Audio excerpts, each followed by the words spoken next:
So hello everyone, we're now going to do the file services using the the Windows Server 2008. So we now add the roles and log in the administrator. So the administrator is the administrator we use at the Windows Server 2008.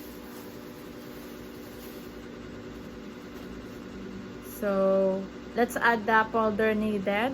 So based on our requirements, these are the folders that we need to do or to create.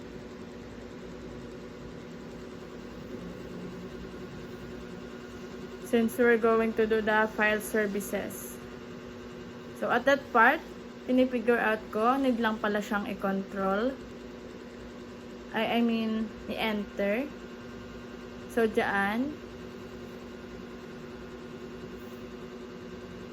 iisa-isahin yung mga file na ginawa, then i-add yung mga files to include. So, by doing that, we're going to do the star C, star CPP, PDF, RAR, Docs, PPT, then just click OK.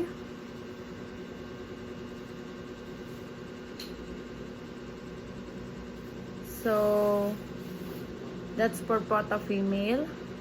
There's also a photo male, the last name and the NS2A.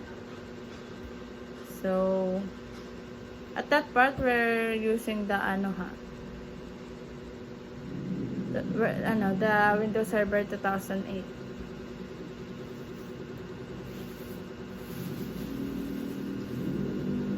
So ayan, BBNet,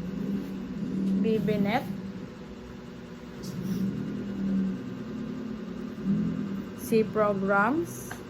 So at that part we're just going to click or check the needed and leave the not necessary.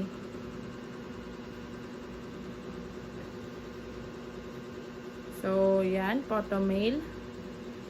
There's also a photo female, BBNet.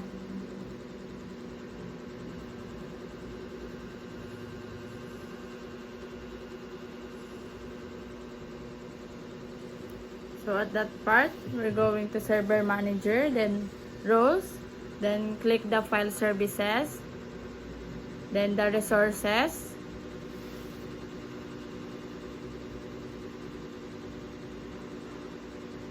so at that part isa-isahin natin yan, then i-add natin, just click that, then add file, then create, then ganun ulit sa lahat ng files na needed or requirements na gagawin natin.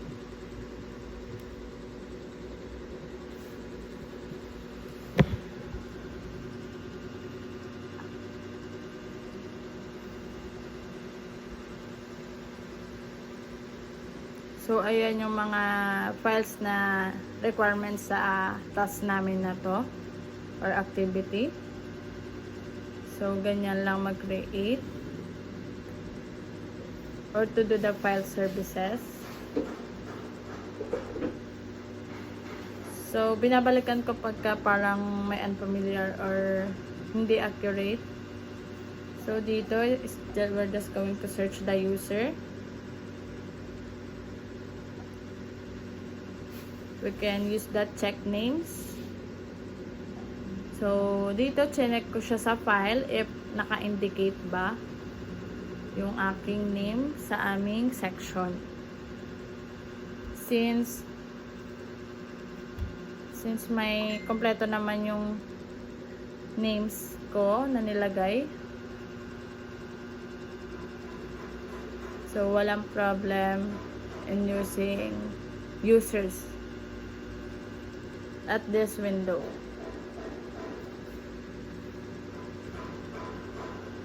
So, ayan. Pag lumabas na yung may .com, so for sure, na-detect niya na may ganong account. Then, at that part,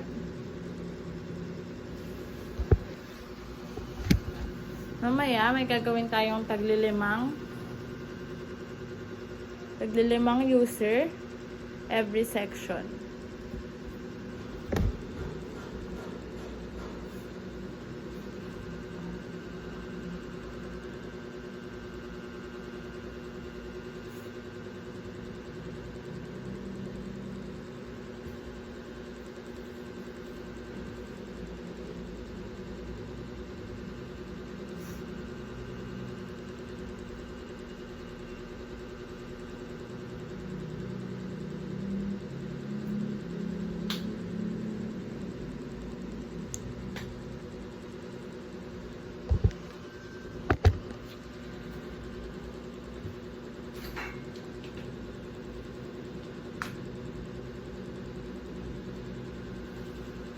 So, in doing this activity, let's make sure na ma-apply natin all of the requirements needed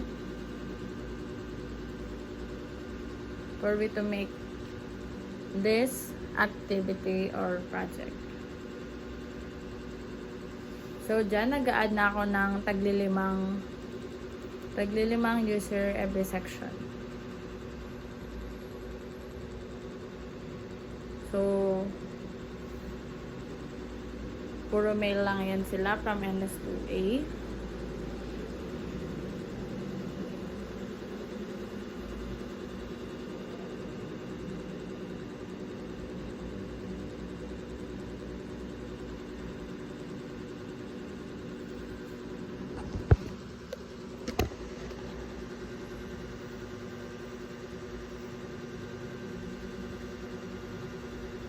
So, ayan, gagawin lang natin ulit yung process kanina.